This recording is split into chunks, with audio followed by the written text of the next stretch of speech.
Alors c'est un panneau adulte, hein, donc tu as vu l'énigme, hein, donc c'est pas un animal. Hein. Il a des poils, il produit du lait. Mais je ne suis pas un animal. Alors qu'est-ce que tu penserais à quoi? Bah je sais pas. C'est un fruit, c'est un légume? Noix de coco. Noix de coco, ouais, moi je pense aussi. Hein. Ouais, noix de coco. Voilà. Je pense aussi que c'est ça. On n'est pas sûr, on verra au résultat. Hein. Ouais, voilà. Saurez-vous résoudre les énigmes sans perdre la boussole? Plus de 200 visiteurs sont venus relever le défi ce week-end dans ce labyrinthe de maïs géant situé sur la ferme du Kleinwald. Le but, trouver et résoudre les 8 énigmes dissimulées dans ce labyrinthe. Le coupable ne pond pas d'œufs. C'est pour les enfants? C'est qui pond les œufs? C'est les poules. Les poules, donc il y a Félicie, la poule curieuse. Oui. C'est ça, on la barre alors, c'est pas elle la suspect. Pour les enfants, il faut trouver le coupable des animaux qui a mangé la tarte qui a été préparée ce jour. Donc ça, c'est vraiment un peu ludique, sympathique. Pour les adultes, c'est des questions propres sur le labyrinthe, des choses qui sont cachées dedans, des questions de calcul aussi. Un parcours d'environ 1,5 km à travers ces champs de maïs qui donne du fil à retordre à ces quelques visiteurs. Et le dernier, ce sera le suspect. D'accord. Okay. Celui-là qu'on n'arrivera pas à barrer. Donc ça, c'est pas bon comme ça. Il est assez compliqué, donc on prend beaucoup de plaisir. On ne tourne pas en rond. On s'en lasse pas, vu que justement, il y a vraiment du défi. Moi, j'ai trouvé ça bien. Enfin, je suis un petit peu tombée, on s'est perdu, c'était cool, c'était drôle et voilà. On s'est trompé, on s'est perdu, on s'est retrouvé, voilà, et on a trouvé la sortie. Voilà. On a 3 niveaux de difficulté. On a pour les enfants, pour les adultes, il y en a surtout une énigme et de mystère. Donc il n'y a quasiment aucune indication dans le labyrinthe. Et pour l'instant, sur les 100 visiteurs qu'il y a eu, il y a une seule personne qui a trouvé. Donc un vrai challenge, quoi. Si vous aussi, vous comptez vous aventurer dans ce labyrinthe, sachez que la ferme du Kleinwald vous ouvre ses portes chaque week-end jusqu'à septembre. Le maïs sera ensuite récolté pour nourrir les animaux de la ferme.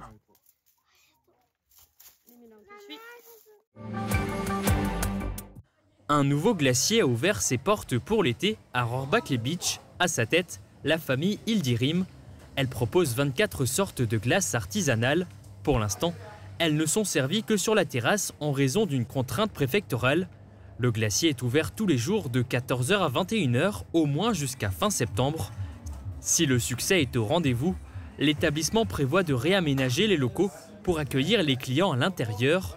Pour l'heure, le Twist emploie 2 salariés et de nouvelles embauches pourraient suivre l'année prochaine.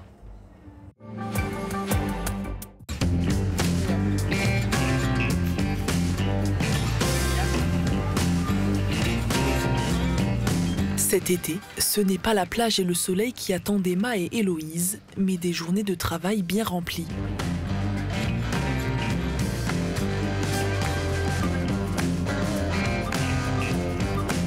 Emma est étudiante en technique de commercialisation.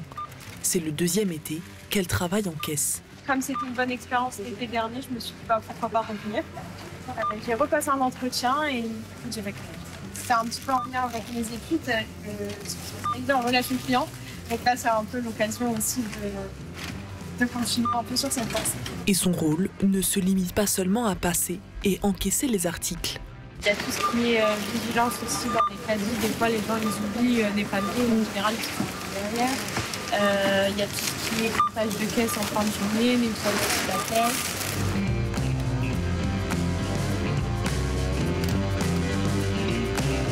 De l'autre côté du magasin, en rayon, on retrouve Héloïse, étudiante en musicologie. Elle connaît son secteur sur le bout des doigts.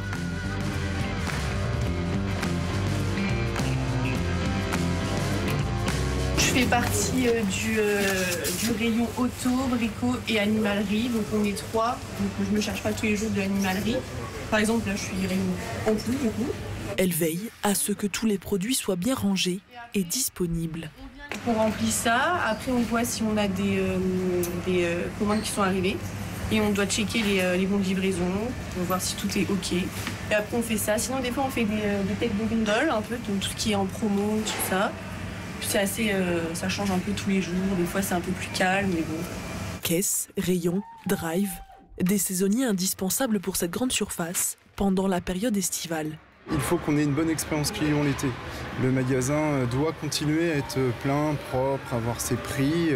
Voilà, il faut que les gens ils sentent que le magasin pendant l'été ne diminue pas en termes de compétences. Et c'est aussi préparer la rentrée. Il faut qu'à la rentrée, on ait un magasin qui soit propre. Alors si juillet et août, on n'avait pas de saisonnier, on se retrouvera à la rentrée à devoir reconstruire le magasin alors qu'il faut qu'à la rentrée, on soit prêt. Chaque été, comme Emma et Héloïse, ils sont environ 50 étudiants à travailler ici.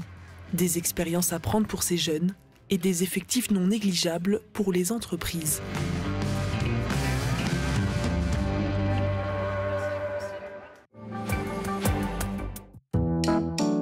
Qu'il vente, pleuve, fasse froid ou chaud, une maison isolée par Moder Habitat reste agréable et saine au fil des saisons. Radio Studio 1, 105.8. Toute l'énergie du 80 pop rock, toute l'info locale et encore plus à Beach, à Sarreguemines et partout où vous êtes. Radio Studio 1. Super U Rohrbach vous accompagne au quotidien et par tous les temps. Un déménagement en vue, louez nos véhicules jusqu'à 20 mètres cubes. Et pour un coup d'éclat sans orage, direction la station de lavage. La météo avec U, commerçant autrement. Bonjour tout le monde, demain le soleil restera toujours très présent. Les températures continueront de grimper entre 22 et 35 degrés. Demain vendredi 15 août, nous fêterons les maris. Il fera jour de 6h22 à 20h49. Très belle fête de l'Assomption. Aujourd'hui, ce n'est pas un jour à faire du jardinage. Ce n'est pas un jour pour bricoler dehors. Ce n'est pas un jour à faire du toboggan ou de la balançoire. Ce n'est pas un jour à aller courir. Non, parce qu'aujourd'hui, c'est un jour de canicule. Alors n'attendons pas de ressentir un mal de tête, des crampes ou de la fatigue. Restons au frais aux heures les plus chaudes et pensons à boire régulièrement de l'eau. Passons tous en mode canicule.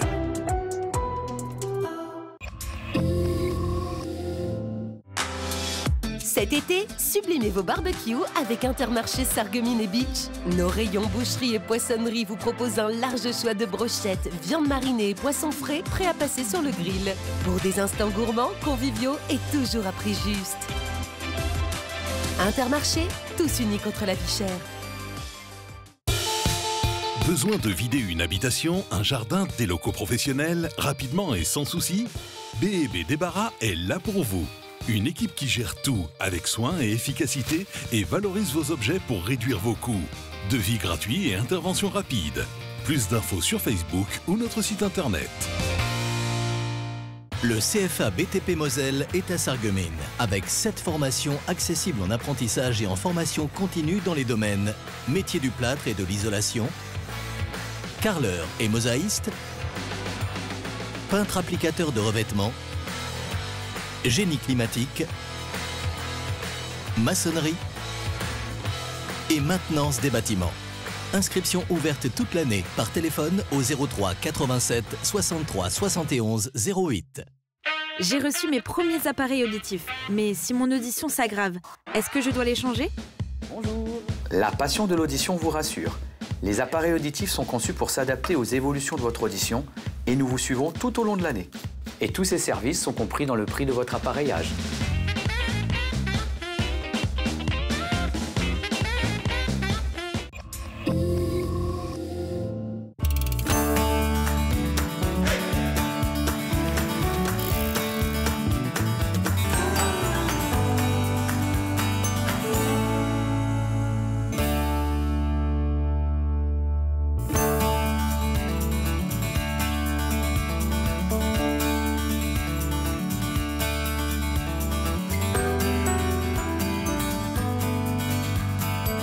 Préparez-vous pour une nouvelle aventure avec Hopla. Cette semaine, je reste sur Sarreguemines, ma ville natale.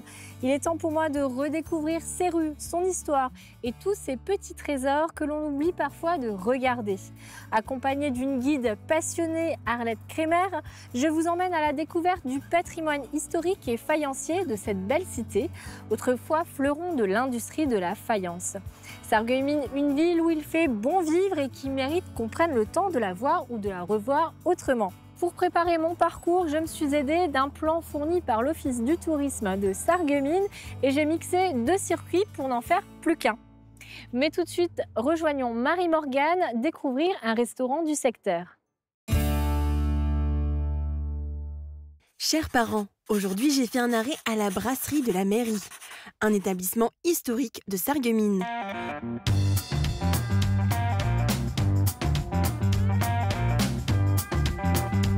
Auparavant tenu par Noël Lambourg, c'est un ancien habitué des lieux qui a repris les rênes suite à son départ à la retraite. Un virage à 180 degrés pour Maxime Schwartz, qui travaillait auparavant dans les travaux publics. C'était mon premier bar quand j'étais jeune et puis je me voyais mal perdre cet endroit, ce côté convivial, ce côté de réunion. Et j'ai eu l'opportunité même financière d'investir et puis voilà, je me suis lancé et puis pour l'instant je suis content. Maxime a souhaité conserver l'esprit de ce lieu en menant toutefois des travaux de modernisation. Depuis la réouverture au mois de mai, les clients sont à nouveau au rendez-vous. Un nouveau quotidien pour le gérant qui travaille seul pour le moment, à l'exception de quelques extras pour les week-ends. Ne plus dormir, c'est bien. Non, mais bon, après, c'est le côté contact clientèle qui est important, qui est intéressant aussi parce que on voit des nouvelles têtes, il y a des habitués qui sont là, qui sont contents. Il y a des nouvelles têtes qui arrivent et qui sont là, très contentes aussi. Et puis, c'est des personnes appréciables. Et puis, donc voilà, c'est bien. En plus du bar, il propose une petite restauration sur place.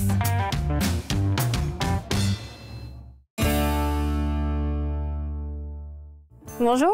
Bonjour. Merci à vous d'avoir accepté mon invitation. Donc, je ne sais pas comment vous présenter tellement vous avez de casquettes différentes. Vous êtes guide donc à l'Office du tourisme de Sarreguemines, mais aussi la vice-présidente de l'association généalogique de Ambar, également secrétaire du club nautique Lorraine. Oui. Vous êtes infatigable. Merci, oui. Vous trouvez encore du temps pour vous? Oui, oui. Mais quand on aime, on ne compte pas. Et donc vous êtes une passionnée d'histoire. Comment vous est venue cette passion? Alors cette passion, déjà quand j'étais gamine, mes grands-parents, mon père me racontait l'histoire de Sarreguemines. Et ensuite, j'ai fait des études d'histoire. Je suis diplômée d'histoire de la faculté de Strasbourg. J'ai été ensuite professeure d'histoire sur Sarreguemines dans différents établissements. Et ensuite, je suis passée de l'autre côté de la barrière, si l'on peut dire. J'ai fait un concours à Paris pour les personnels de direction en lycée professionnel. Et alors ça, j'ai fait sur Beren, Forbach, Creutzwald. Et donc, depuis ma retraite, à l'époque, monsieur le maire m'avait dit « Oh, on aurait besoin de vous ici ». Et puis c'est comme ça que je suis tombée dans le bain. D'accord, donc voilà. Quelqu'un comme vous, très dynamique, voilà, parce que vous ne l'arrêtez pas. Oui. Maintenant que les présentations sont faites, on va un petit peu parler d'un bâtiment emblématique de Sarreguemines, le casino. Est-ce que vous pouvez m'en dire un peu plus? Alors, le casino a été construit en 2 parties. C'est-à-dire la toute première partie que l'on voit là-bas, qui est en briques jaunes et rouges, a été construite en 1878, en même temps que le jardin d'hiver par Paul de Geiger, le 3e de la génération, après Paul Hutschneider, son père Alexandre de Geiger et Paul de Geiger. Et ce bâtiment avait été construit par Paul de Geiger pour que ses ouvriers, ses ouvrières, enfin son personnel, aient un lieu pour se rencontrer, où ils peuvent discuter, ils peuvent boire un verre ensemble, où la chorale et l'orchestre de la faïencerie pouvaient répéter. Et ce bâtiment s'appelait d'ailleurs à l'origine La Réunion. Ah, c'était pas le casino? Ah non, alors. non, La Réunion. D'accord.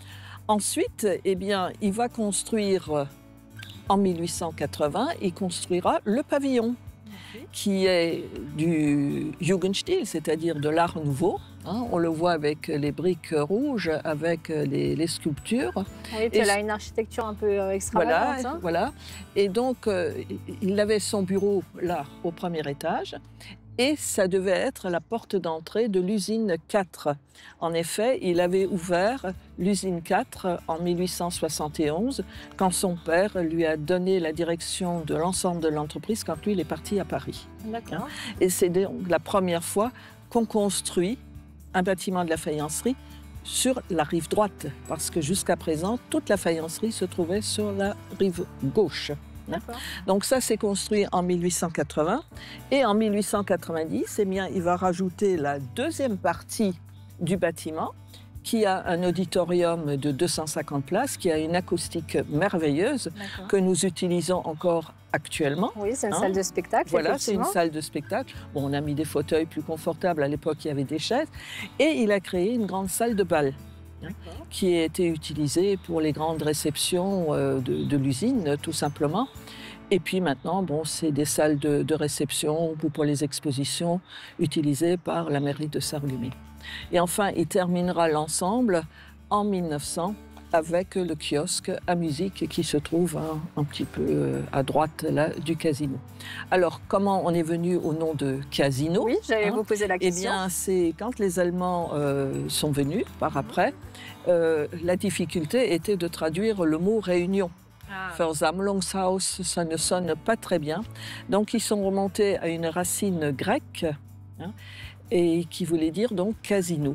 Seulement qu'eux, ils l'ont écrit avec un K, et nous, on a gardé finalement le nom et on a mis un C. Mais ça n'a jamais été un endroit où il y a eu des jeux d'argent. Oui, c'est vrai que les étrangers peuvent penser que le casino... Mais il n'y a jamais eu de jeux d'argent à l'intérieur.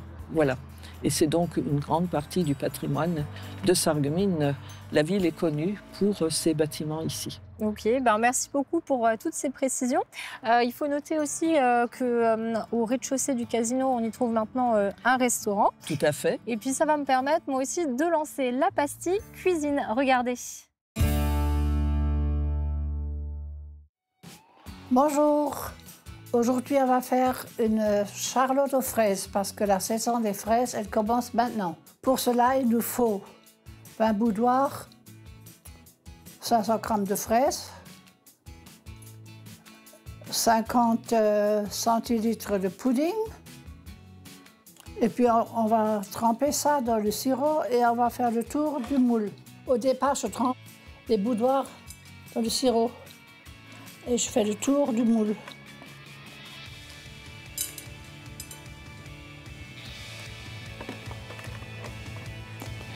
Et on met toujours le côté sucré vers l'extérieur dans le moule.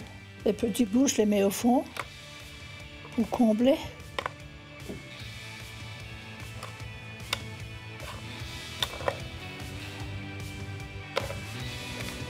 Ah ben maintenant, je vais faire le pudding à la vanille pour verser sur les brossards avec des couches de fraises entre. Je mets le pudding dans un petit bol, je rajoute 2 cuillerées à soupe de sucre et le reste, je mets dans le lait, comme ça. Et maintenant, je vais le mélanger.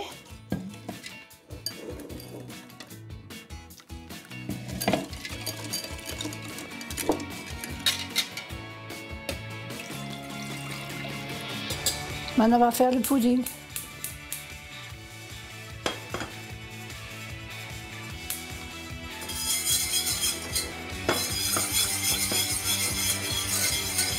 J'ai du lait de la casserole et après je rajoute quand ça bout. Je rajoute encore le reste du sucre.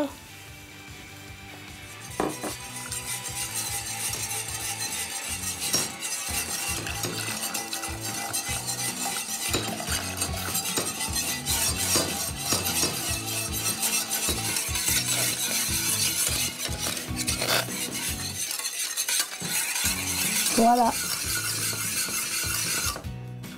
Et le pudding est prêt. Maintenant, je rajoute un peu de pudding tout autour. On va mettre des fraises.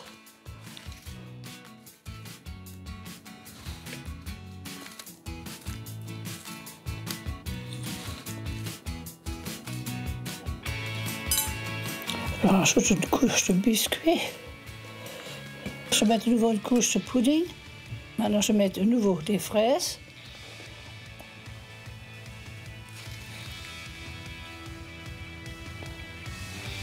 Et après, je rajoute encore une couche de boudoir.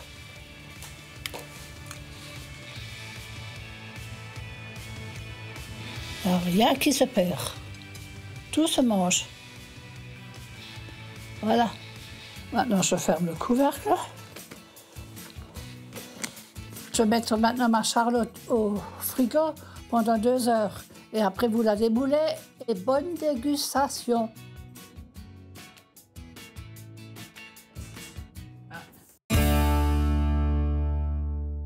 Donc nous voici maintenant derrière l'hôtel de ville, un petit peu à l'écart, se dresse pourtant fièrement le dernier four de la faïencerie de Sarreguemines, unique survivant de l'époque glorieuse des faïenceries. À quelle époque pouvait-on utiliser ce four? Et est-ce que c'est le dernier? Donc combien est-ce qu'il y en avait? Alors, il y en avait 30 au total. Et c'est le dernier survivant en Europe continentale. Il y en a encore un en Angleterre, à l'usine Wedgwood. Et c'est Paul Hutschneider qui a ramené donc cette construction de ces fours. C'est des fours Howell, H-O-W-E-L. Et il a 11 mètres de haut et 9 mètres de diamètre. Et ce que vous voyez là, c'est la carapace extérieure. Hein. À l'intérieur, il y a un autre four, on peut le voir un petit peu. On l'a un peu reconstitué. Et là, il est fait en pierre réfractaire.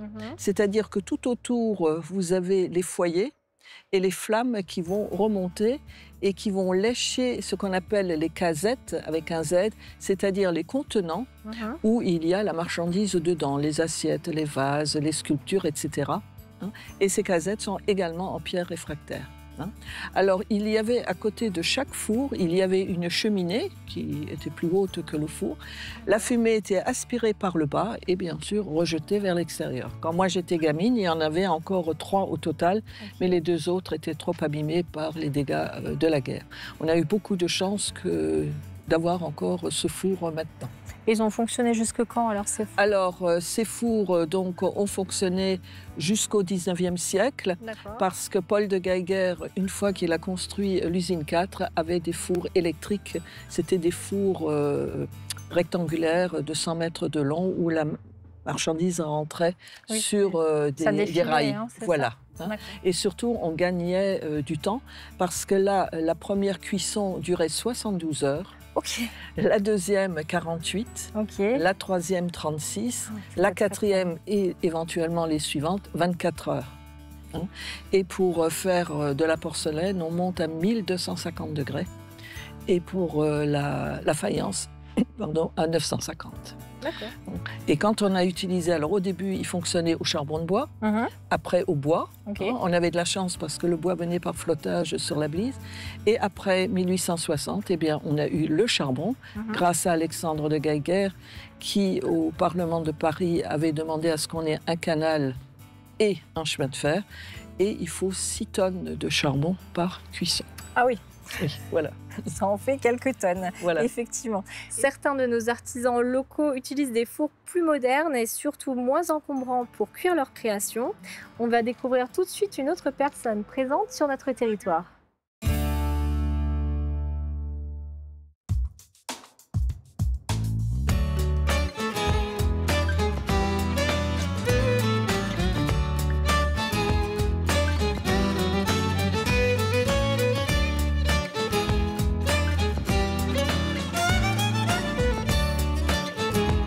La base de base, c'est Styrin Vandel. Voilà. On est venu dans le pays de Bitche en 2008-2009 à peu près. J'étais longtemps en administratif. Je travaillais dans des agences d'intérim ou au Pôle emploi.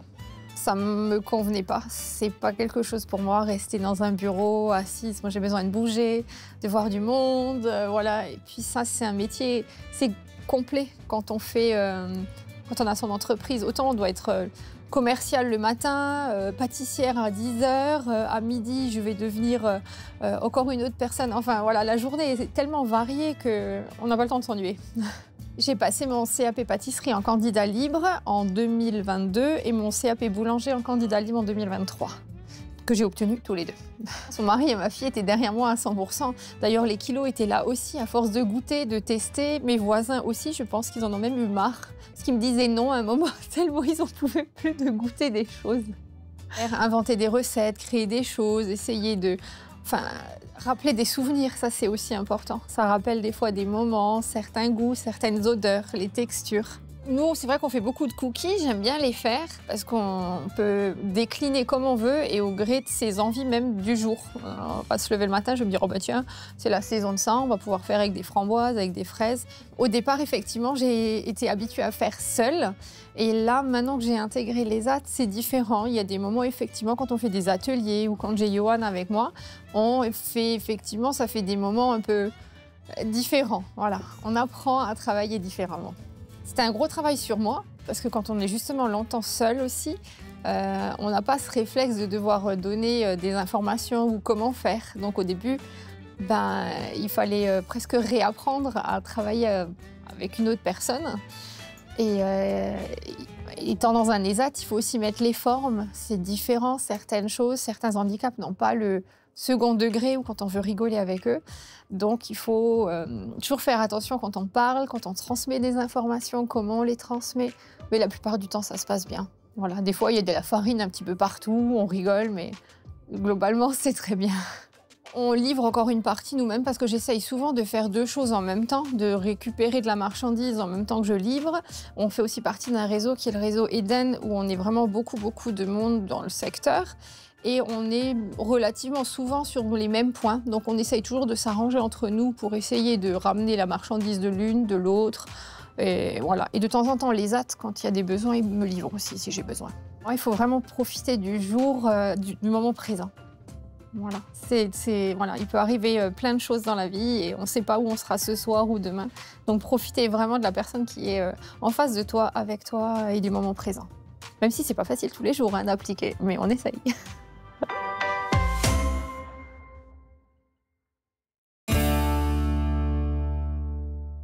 Nous voici devant un bâtiment très imposant, le Palais de Justice. C'est le dernier bâtiment public construit sous l'occupation allemande. Oui, effectivement. C'est le dernier bâtiment qui a été construit donc avant la Première Guerre mondiale. Il est en pierre jaune de Jaumont. C'est une carrière qui se trouve aux alentours de Metz, qui est encore en fonctionnement.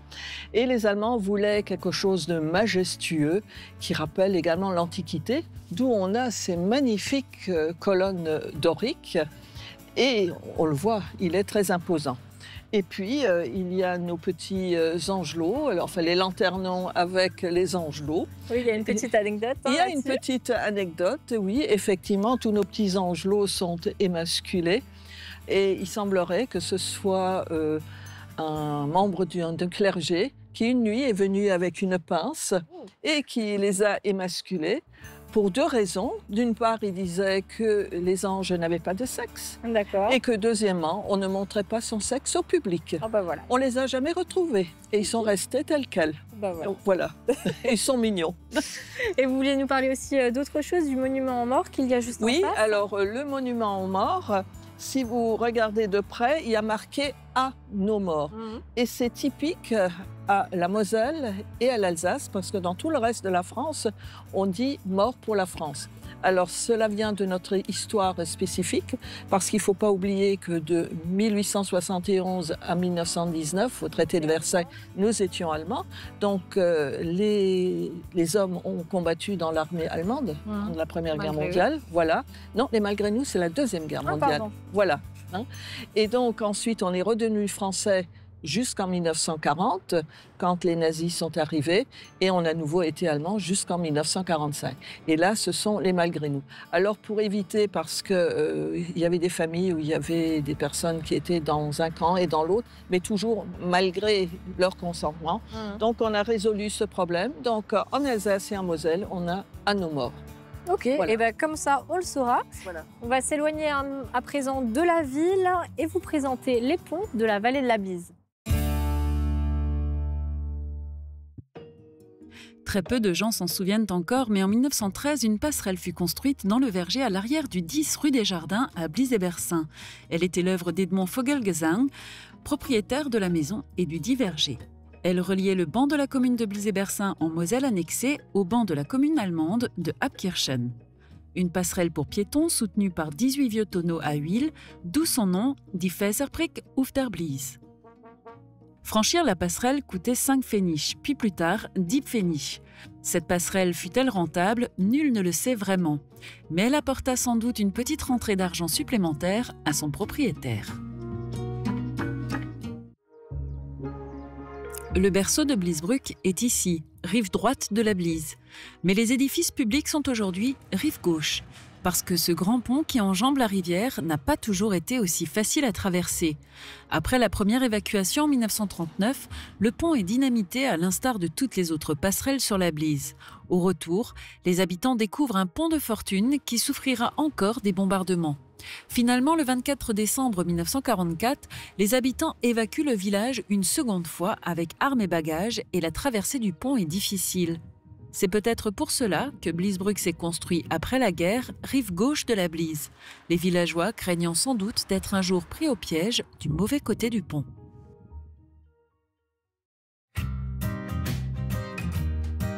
Une passerelle jetée sur la Blies, c'est le pont européen de l'amitié à Frauenberg.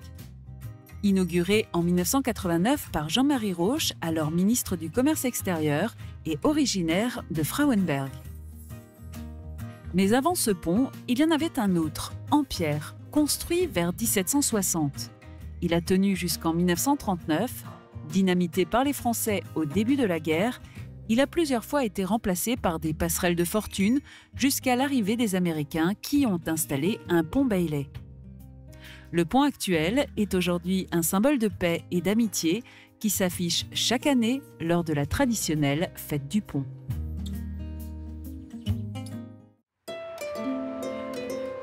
C'est un pont très étroit qui traverse la Blies reliant Bliesschweien et Bliesmengenbolschen.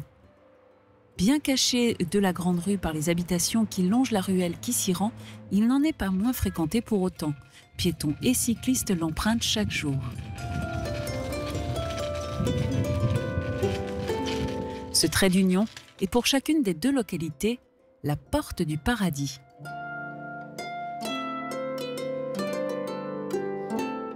Construit relativement haut au-dessus du cours d'eau, il lui est tout de même arrivé d'être totalement submergé. C'était au cours de la grande inondation de 1994.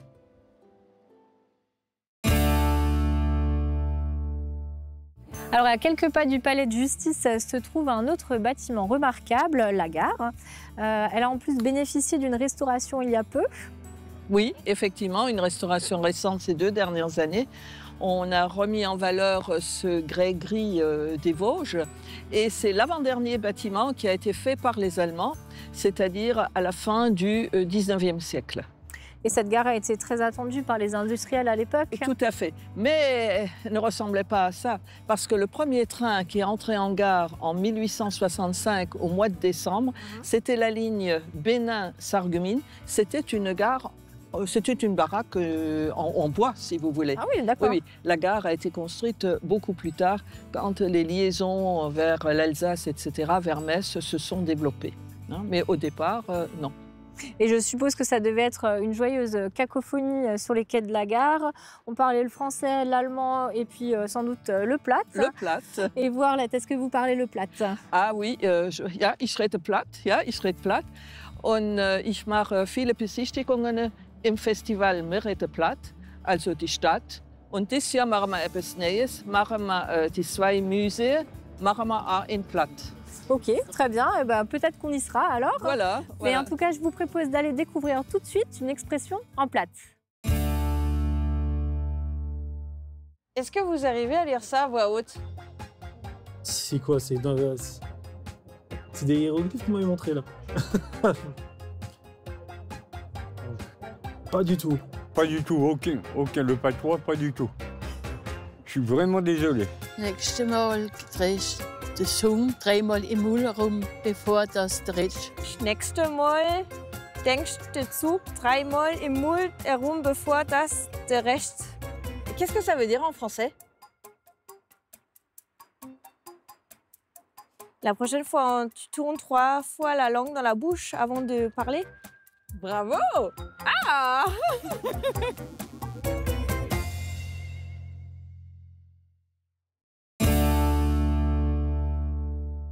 Alors, on est revenu maintenant un peu plus dans le centre-ville, plus précisément rue d'Or. J'ai choisi de faire une halte ici parce que j'aime la légende qui s'y rapporte, celle d'un amour interdit et d'un trésor. Est-ce que vous pouvez me la raconter?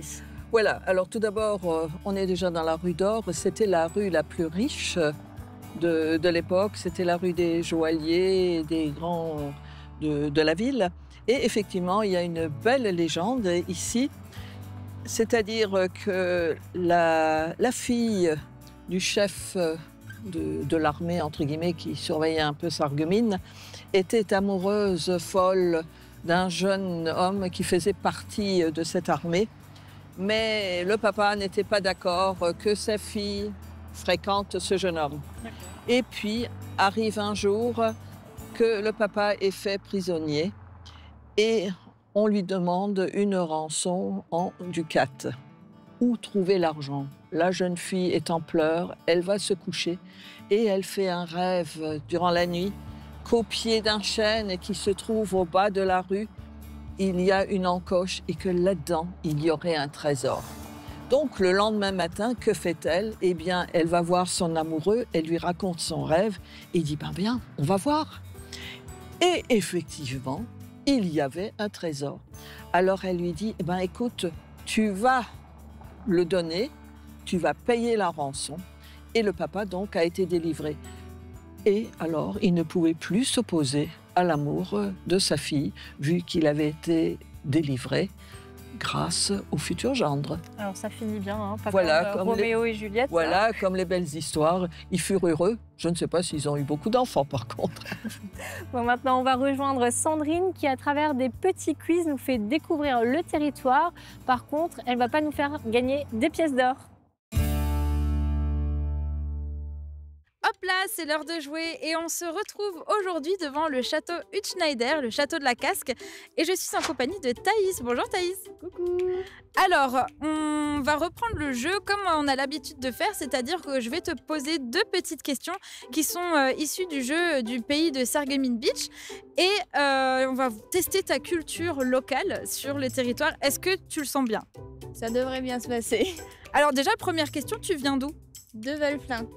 Ok, donc c'est sur le territoire. Jusque-là, ça devrait aller. Donc, sans plus attendre, je vais te poser la première question. Alors, j'aimerais que tu me dises, Thaïs, quelle société fondée en 1872 regroupe plus d'une centaine d'associations pratiquant la randonnée, dont plusieurs sur notre territoire. Donc, on cherche une très vieille institution qui propose de la randonnée pédestre, on va dire, dans les forêts environnantes et qui aurait un nom. Est-ce que tu as une idée? Pas du tout, hein. Il n'y a aucun groupe ou club qui te fait penser à ça? Bah non, je connais que l'asso à Velflin. Je vais très patriote là. Bah ouais, c'est bien. Bah je sais pas, je connais Archéoptérix, les gardes forestiers. Alors, on s'approche de ça, mais en fait, c'est un groupement qui est beaucoup plus vaste. Je pense que quand je vais te le dire, tu vas connaître. C'est le Club Vosgien. Ouais, bah oui. Ça te parle? Oui, bah oui, ouais. Bon, bah ça fait 1 point de perdu, c'est pas grave. On a une deuxième question pour te racheter. On enchaîne avec la deuxième question. En 2020, il y avait 4576 habitants à Sarralbe. Et vers la fin de la guerre de 30 ans, en 1644, combien comptait-on de villageois à 300 près? Alors, ils disent à 300 près, c'est un petit piège. Je te laisse deviner. Tu peux dire des chiffres, je vais te dire plus ou moins. Donc là, on cherche le nombre d'habitants qu'il restait à Sarralbe après la guerre de 30 ans en 1644. Alors, je pense qu'il en restait pas beaucoup, genre cinquantaine peut-être. C'est même moins. 25. C'est beaucoup moins même. C'est 6. C'est un peu moins. C'est 3. Oui. Il restait 3 habitants. C'est quand même fou de se dire que il restait pratiquement plus rien de Sarralbe et qu'ils ont réussi à se reconstruire. Donc franchement, c'est top. 4576 habitants en 2020. Et bien, ils ont bien repeuplé. Bah ouais, hein. Comme quoi. Bah oui, je pense qu'il y a beaucoup de cigognes là-dedans. Mais ouais. On n'a pas compté les cigognes, J'ai une dernière question à te poser. Quelle est pour toi l'activité que tu préfères faire sur le secteur? Bah, manger. Et ça tombe bien, nous avons des restaurants. Bah voilà, hein. Bah, donne-nous une adresse. C'est quoi ton adresse de restaurant préférée? Bah, chez ma mamie, hein. Ça triche un peu. Bah oui, hein, venez chez Yvonne et Marcel. Trop cool. Eh ben, rendez-vous à Velflin alors, si j'ai bien retenu. Non, là-bas c'est Rimelin. Ah, on fait vraiment le tour du territoire avec toi. Trop chouette. Merci beaucoup Thaïs d'avoir répondu à mes questions. J'espère que ça t'a plu. Bah ouais, c'était super sympa. Ok, bah merci beaucoup. Et puis j'espère que vous avez passé un excellent moment en notre compagnie derrière votre écran et on se dit à la semaine prochaine. Notre balade va se poursuivre en prenant un petit peu de hauteur au niveau du château, ou du moins ce qu'il en reste. On a une vue imprenable aussi sur les toits de Sarreguemines. Quand a-t-il été construit?